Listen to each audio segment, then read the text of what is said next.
जैसा कोई मेरी जिंदगी में आए। कहा जाता है बॉलीवुड के मशहूर अभिनेता और निर्देशक फिरोज खान की फिल्म कुर्बानी की अपार सफलता के पीछे इसके गानों का बहुत बड़ा योगदान है। विशेषकर नाजिया हसन का गाना आप जैसा कोई मेरी जिंदगी में आए तो बात बन जाए, तो हर वो व्यक्ति आज भी गुनगुनाता है जिसने उस समय ये मूवी देखी थी। पर इस गाने की गायिका नाजिया हसन की असल जिंदगी में कोई ऐसा व्यक्ति नहीं आया जिससे उनकी जिंदगी वास्तव में बेहतर बन जाती और जो उनके दुखों को दूर कर पाता। बल्कि हुआ बिल्कुल इसके विपरीत। उन्हें एक ऐसा जीवन साथी मिला जिसने उनकी जिंदगी नरक बना दी और वे उसके दलदल से ताउम्र ना निकल सकी। अपनी छोटी सी उम्र के पड़ाव में इस पॉप सिंगर को कैंसर जैसी बीमारी से सामना करना पड़ा और मौत से पहले उन्हें जिंदगी के उस खतरनाक सच से रूबरू होना पड़ा जिसकी कल्पना करना भी मुश्किल है। मात्र 15 साल की उम्र में बॉलीवुड के बड़े स्टार्स के साथ काम करने का मौका उनके टैलेंट ने ही उनको दिया, पर महज 35 साल की उम्र में इस खूबसूरत और प्रतिभाशाली गायिका की दर्दनाक मौत हो गई। नाजिया हसन को न सिर्फ अपनी मौत के पहले उस दर्दनाक सफर से गुजरना पड़ा जिसकी कल्पना भी हम आप नहीं कर सकते हैं, बल्कि उनकी जिंदगी का दर्दनाक सफर उनके मरने के बाद भी नहीं थमता है, क्योंकि उनकी लाश भी मरने के 5 महीनों तक तड़पती रही। दोस्तों, क्राइम की दुनिया की आज की कहानी बेहद खास है और ये एक बेहद दर्द भरी कहानी है उस पाकिस्तानी पॉप सिंगर की जिसने महज 15 साल की उम्र में कई गाने गाए जो न सिर्फ भारत में बल्कि विश्व के कई देशों में बेहद पसंद किए गए। इस सिंगर ने इतने कम सालों में बॉलीवुड में काम किया और खुद की पहचान बनाते हुए उसने एक के बाद एक कई म्यूजिक एल्बम लॉन्च किए और विश्व के कई प्रसिद्ध अवार्ड अपने नाम किए। लेकिन वीडियो शुरू करने से पहले आप हमारे चैनल को जरूर सब्सक्राइब कर लें और इस वीडियो को लाइक भी करें।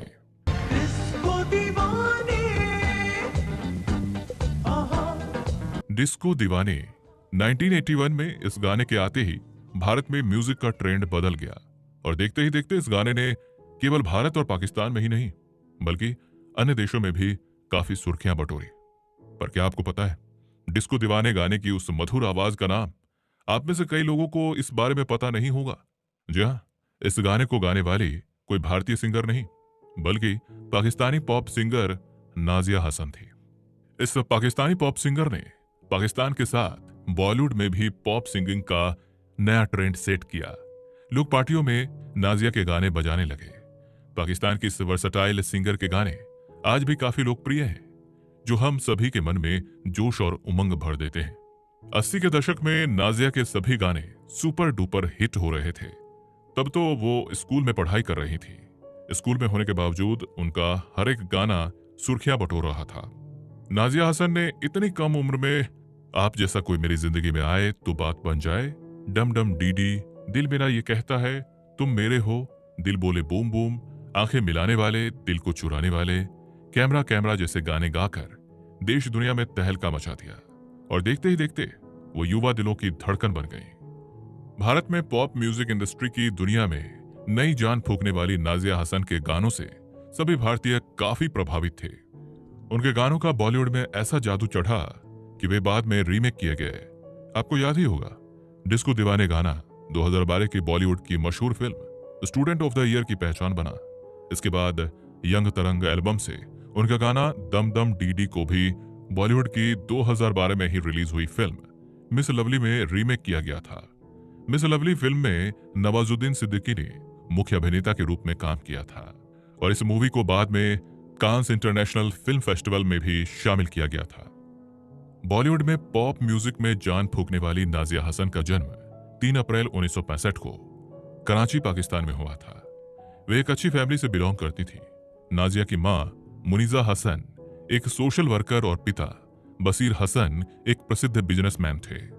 चूंकि नाजिया का परिवार 1975 आते आते लंदन में सेटल हो गया था, जिसके कारण नाजिया भी अपनी प्रारंभिक पढ़ाई पूरी करने के बाद लंदन चली जाती हैं और वहीं अपनी आगे की पढ़ाई करती हैं। इसके पहले नाजिया हसन की प्रारंभिक शिक्षा कराची ग्रामर स्कूल से हुई थी।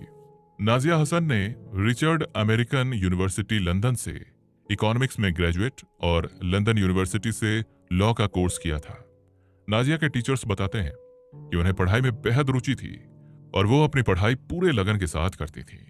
पढ़ाई के साथ साथ वो अपनी सिंगिंग हॉबी को भी साथ साथ फॉलो किया करती थी और दोनों ही काम वो पूरे परफेक्शन के साथ करती थी। नाजिया के जानने वाले और उनके रिश्तेदार बताते हैं कि महज 6 साल की उम्र से ही नाजिया ने सिंगिंग स्टार्ट करी थी। इतनी कम उम्र में होने के बावजूद वे गाते समय किसी सिंगर की नकल नहीं करती थी, बल्कि वे अपनी ही आवाज में गाने को बेहद खूबसूरत तरीके से पेश करती थी, जो उनके नेचुरल टैलेंट को दिखाता था। जब लोग उस समय लता मंगेशकर, उषा मंगेशकर या गीता दत्त जैसे मशहूर और दिग्गज सिंगर्स को सुनकर बड़े हो रहे थे, तब नाजिया के सुरों ने लोगों को अपना कायल बना लिया। नाजिया के जानने वाले उनके गानों को सुनकर ये समझ गए थे कि ये छोटी सी बच्ची सिंगिंग के क्षेत्र में बड़ा नाम कमाएगी। नाजिया के चाचा अनवर मकसूद बताते हैं कि एक्टर सोहेल राना के प्रोग्राम कालियों के माला ने उसके टैलेंट को 4 चांद लगाए, जहां से नाजिया के सिंगिंग करियर की एक प्रोफेशनल शुरुआत हुई थी। अनवर पेशे से खुद भी एक म्यूजिक कलाकार थे, इस कारण वे उनके टैलेंट को अच्छी तरह से पहचानते थे। नाजिया के चाचा बताते हैं कि मैंने उसे 4 साल की उम्र में ही पहचान लिया था कि उसे म्यूजिक के फील्ड में काफी आगे जाना है। नाजिया के फ्रेंड्स, टीचर्स और परिवार वाले बताते हैं कि वो शुरू से ही काफी अनुशासित थीं और वो जो काम ठान लेती थी वो काम करके ही रहती थी। उसका कमिटमेंट बेहद सच्चा और पक्का था और वो अपने आप को सिंगिंग के क्षेत्र में आगे ले जाना चाहती थी। लेकिन कच्ची उम्र में गाना गाने के कारण नाजिया हसन को सिंगिंग के साथ साथ अपनी पढ़ाई मैनेज करना काफी मुश्किल हो रहा था। लेकिन नाजिया ने पढ़ाई के साथ साथ अपने सिंगिंग के शौक को पूरा करने के लिए दिन रात कड़ी मेहनत की। नाजिया हसन अपने घर में सबसे बड़ी थीं। उनके भाई जोहेब हसन भी नाजिया के साथ सिंगिंग किया करते थे, जो नाजिया से उम्र में 2 साल छोटे थे। उनकी छोटी बहन ज़ारा हसन भी अपने बड़े भाई और बहन के पदचिन्हों पर चली और सिंगिंग के रास्ते को अपनाया। नाजिया और जोहेब हसन की जोड़ी कमाल की थी और लोग इन दोनों को साथ में गाना गाते हुए देखना पसंद करते थे। नाजिया की आवाज को नई पहचान देने का श्रेय भारतीय फिल्म निर्माता और अभिनेता फिरोज खान को जाता है, क्योंकि नाजिया ने अपना पहला गाना फिरोज खान की मूवी कुर्बानी में गाया था, जो 1980 में रिलीज हुई थी। इस मूवी में काम करने के बाद उनकी पहचान ने नई बुलंदियों को छुआ। नाजिया की फिल्म कुर्बानी में काम करने की कहानी बेहद दिलचस्प है। दरअसल एक बार जब फिरोज खान लंदन की एक पार्टी में गए थे, तब उन्होंने नाजिया को गाते हुए देखा था, जिससे वो काफी प्रभावित हुए थे और इसके बाद फिरोज खान ने नाजिया को अपनी बॉलीवुड फिल्म कुर्बानी में गाने का मौका दिया। उस समय नाजिया महज 15 साल की थी और लंदन के एक स्कूल में अपनी पढ़ाई पूरी कर रही थी। नाजिया ने बॉलीवुड मूवी कुर्बानी में गाना आप जैसा कोई मेरी जिंदगी में आए गाया था। फिल्म के रिलीज होने के तुरंत बाद ही ये गाना बहुत ही तेजी से पॉपुलर हो गया। इसके बाद तो मानो नाजिया हसन की दीवानगी भारत सहित सभी बॉलीवुड फैंस में काफी बढ़ गई और उनके गानों की हर जगह डिमांड होने लगी। नाजिया हसन के गाने आप जैसा कोई मेरी जिंदगी में आए, ये उस समय भारत ही नहीं बल्कि पूरे साउथ एशिया में धूम मचा दी थी। उनके इस गाने के कारण नाजिया हसन को 1981 में फिल्म फेयर अवार्ड में बेस्ट फीमेल प्लेबैक सिंगर का अवार्ड मिला था और मात्र 15 साल की इतनी छोटी सी उम्र में इस अवार्ड को पाने के बाद तो नाजिया भारत और पाकिस्तान में एक सनसनी बन गई। चारों तरफ म्यूजिक के दीवाने लोग उनकी चर्चा करने लगे। फिल्म फेयर अवार्ड पाने के बाद नाजिया हसन पाकिस्तान में इतनी कम उम्र में ये अवार्ड पाने वाली पहली शख्सियत बन गई। नाजिया के फिल्म फेयर जीतने से पहले फिल्म फेयर अवार्ड सुर कोकिला लता मंगेशकर जैसी मशहूर शख्सियतों के नाम रहता था, पर महज 15 साल की इस लड़की ने लता जी को पीछे छोड़ते हुए फिल्म फेयर अवार्ड अपने नाम किया। नाजिया को फिल्म फेयर अवार्ड देने के लिए मशहूर अभिनेता और बॉलीवुड के शोमैन नाम से जाने जाने वाले राज कपूर ने खुद ही उन्हें फोन किया था, जिससे उनकी मां मुजीबा को तो पहले विश्वास नहीं हुआ, लेकिन इतनी कम उम्र में बॉलीवुड का सबसे बड़ा पुरस्कार पाने की खुशी भी साफ झलक रही थी। अब नाजिया को अपनी मूवी में काम देने के लिए डायरेक्टर्स के बीच में होड़ सी लग गई थी, पर नाजिया ने स्कूल में होने के कारण सभी डायरेक्टर्स को मना कर दिया था। हालांकि फिल्म कुर्बानी की अपार सफलता के बाद नाजिया हसन और उनके भाई जोहेब हसन 80s में एक के बाद एक कई म्यूजिक एल्बम रिलीज किए। उन्होंने पहला प्राइवेट म्यूजिक एल्बम डिस्को दीवाने 1981 में भारत के जाने माने गीतकार बिद्दू के साथ प्रोड्यूस किया और इस एल्बम का डिस्को दीवाना गाना सुपर हिट हो गया। लोगों में डिस्को दीवाने गाने की दीवानगी इस कदर चढ़ी कि इस गाने के कई रीमेक किए गए। डिस्को दीवाने गाने ने तो भारत ही नहीं बल्कि पूरे south Asia, Britain, Brazil, Latin America, रूस, साउथ अफ्रीका और दुबई में अपनी गहरी छाप छोड़ी। नाजिया ने इसी एल्बम का इंग्लिश वर्जन ड्रीमर दीवाने भी लॉन्च किया और इस गाने को भी यूरोप में काफी प्रसिद्धि मिली। इस गाने के बाद नाजिया और जोहेब ने कामयाबी की नई नई बुलंदियों को छुआ, जिसके बाद उन्होंने एक के बाद एक कई एल्बम्स लॉन्च किए। नाजिया और उनके भाई जोहेब हसन को इतनी शोहरत मिलने के बाद उन्हें उस समय की मशहूर ब्रिटिश म्यूजिक कंपनी EMI ने साइन किया। देखते ही देखते नाजिया की प्रसिद्धि और परवान चढ़ने लगी। नाजिया हसन और उसके भाई जोहेब हसन न सिर्फ सिंगिंग में नए नए कीर्तिमान स्थापित कर रहे थे, बल्कि उन्होंने अपने गानों की 6.5 करोड़ से अधिक रिकॉर्डिंग्स बेची, जो उस समय एक रिकॉर्ड था। नाजिया हसन का 1982 में music album boom boom release हुआ था, जिसने पूरे भारत और साउथ एशिया में तहलका मचा दिया था। इसके बाद हसन का 1984 में एल्बम यंग तरंग और 1987 में हॉटलाइन रिलीज हुआ। 1988 में उन्होंने एक गाना संग संग भी सोहेल राणा के साथ प्रस्तुत किया था। इसके अलावा उनका आखिरी एल्बम कैमरा कैमरा था, जो 1992 में जारी हुआ था, जिसके माध्यम से उन्होंने ड्रग्स के खिलाफ जागरूकता फैलाने की कोशिश करी थी। दरअसल नाजिया को उनके एक फैन ने मेल किया कि उनका भाई नशा का आदी हो चुका है। फिर नाजिया को रियलाइज हुआ कि नशा आजकल बहुत आम सी बात हो गई है, जिसे ना जाने कितने घरों को तबाह कर दिया है। जिसके बाद उन्होंने अपना ये एल्बम कैमरा कैमरा रिलीज किया, जो सिर्फ नशा मुक्ति के लिए ही था। कैमरा कैमरा गाने के साथ ही नाजिया ने ऐलान कर दिया कि अब वे पर्सनल लाइफ पर फोकस करेंगी और ये उनका अंतिम म्यूजिक एल्बम होगा। अपने छोटे से लेकिन बेहद प्रभावशाली म्यूजिक करियर को अलविदा कहने के बाद भी नाजिया को बॉलीवुड फिल्मों और अन्य म्यूजिक एल्बम्स के लिए ऑफर आए, लेकिन उन्होंने ये सभी ऑफर रिजेक्ट कर दिए। इसी कड़ी में भारतीय गीतकार बिद्दू के द्वारा मेड इन इंडिया सॉन्ग्स के लिए नाजिया के पास ऑफर आया, लेकिन उन्होंने इसे स्वीकार नहीं किया, जिसके बाद ये गाना अलिशा चिनाई ने गाया। नाजिया और जोहेब हसन के गानों को BBC, चैनल 4, ITV और अन्य पॉपुलर चैनल्स में प्रसारित किया गया।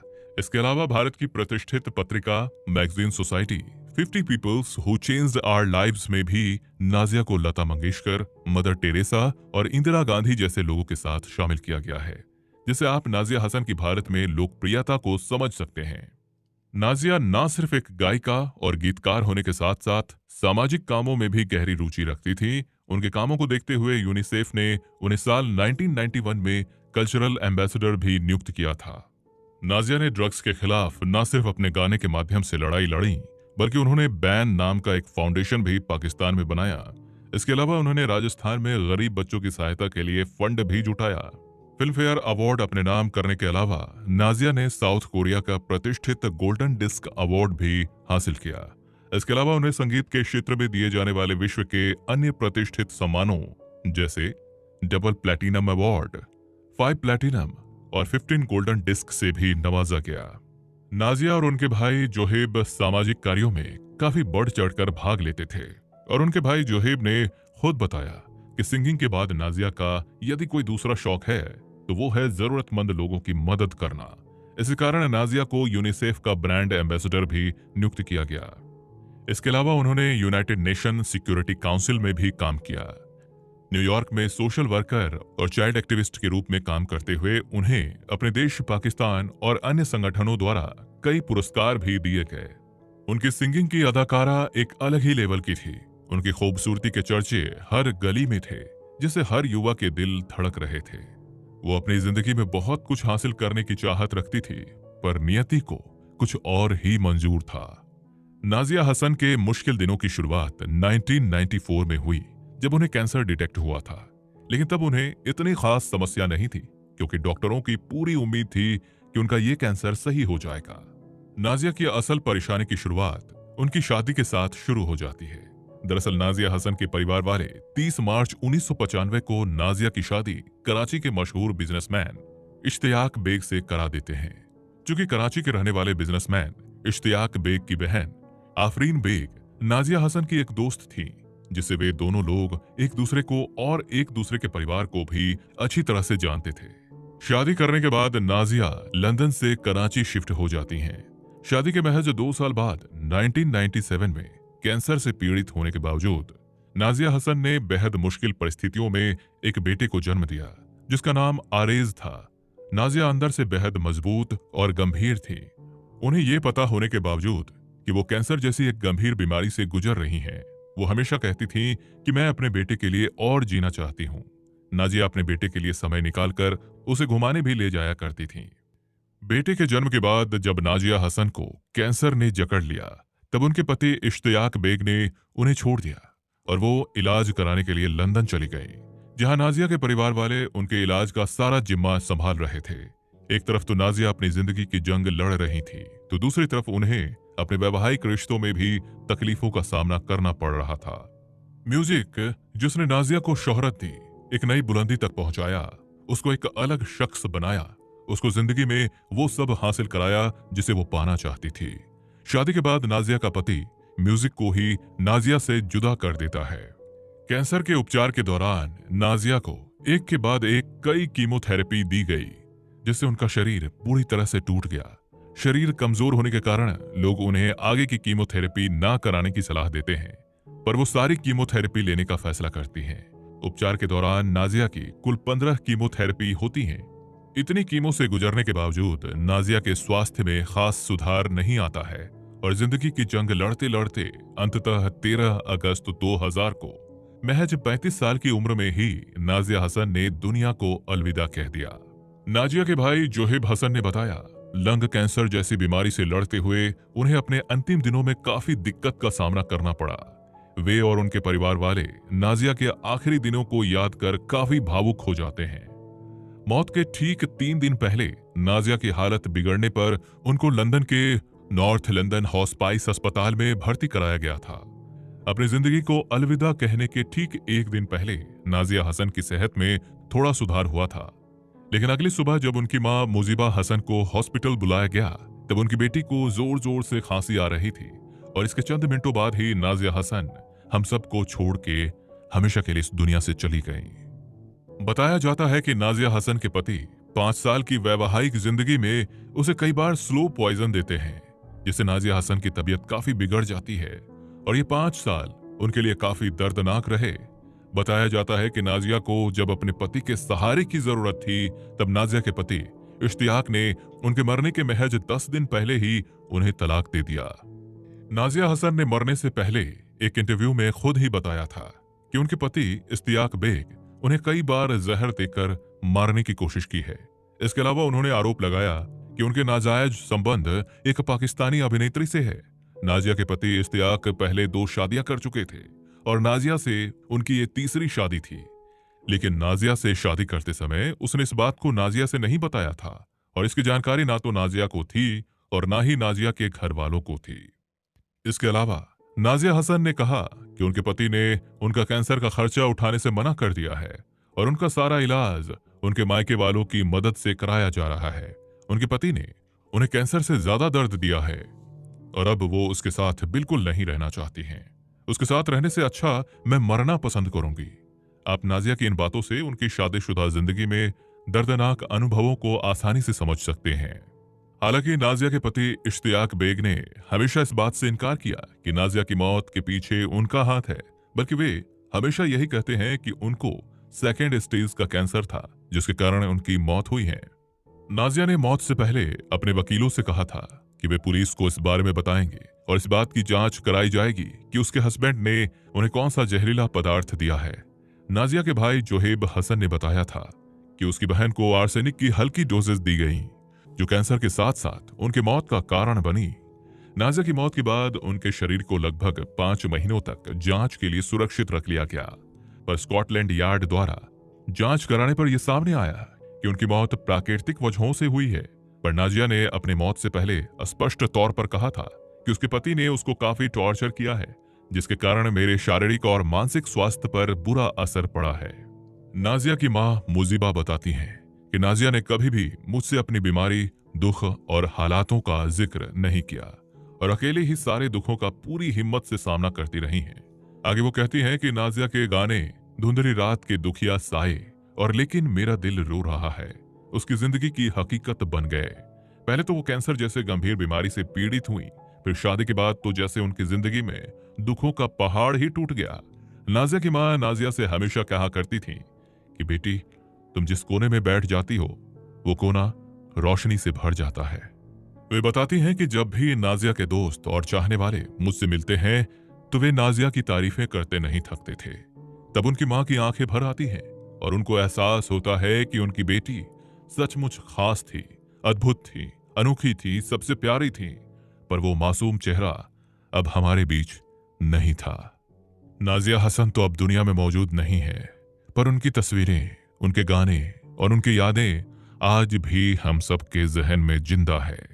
नाजिया हसन को दुनिया को अलविदा कहे हुए लगभग 23 साल हो चुके हैं, पर उनके गाने उनके चाहने वालों के मुंह पर हमेशा जीवित हैं। नाजिया को उनकी मृत्यु के बाद साल 2002 में पाकिस्तान के सबसे प्रतिष्ठित पुरस्कारों में से एक प्राइड ऑफ परफॉर्मेंस से उन्हें नवाजा गया। उन्हें पाकिस्तान में नाइटिंगेल ऑफ पाकिस्तान के नाम से जाना जाता था, क्योंकि इन्होंने पाकिस्तान की म्यूजिक इंडस्ट्री में एक नई जान फूंक दी थी।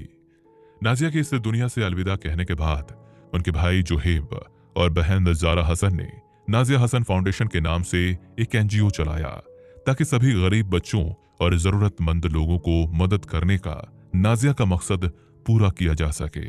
इसके अलावा नाजिया के देश पाकिस्तान में नाजिया फाउंडेशन के द्वारा गरीब लोगों के इलाज के लिए 50 हॉस्पिटल और नाजिया होम्स के नाम से घर भी जरूरतमंद लोगों को उपलब्ध कराए जाएंगे। नाजिया हसन जैसी शख्सियत कभी कभार ही जन्म लेती हैं, जो अपने चाहने वालों के लिए अपनी यादें हमेशा के लिए यादें छोड़कर चली जाती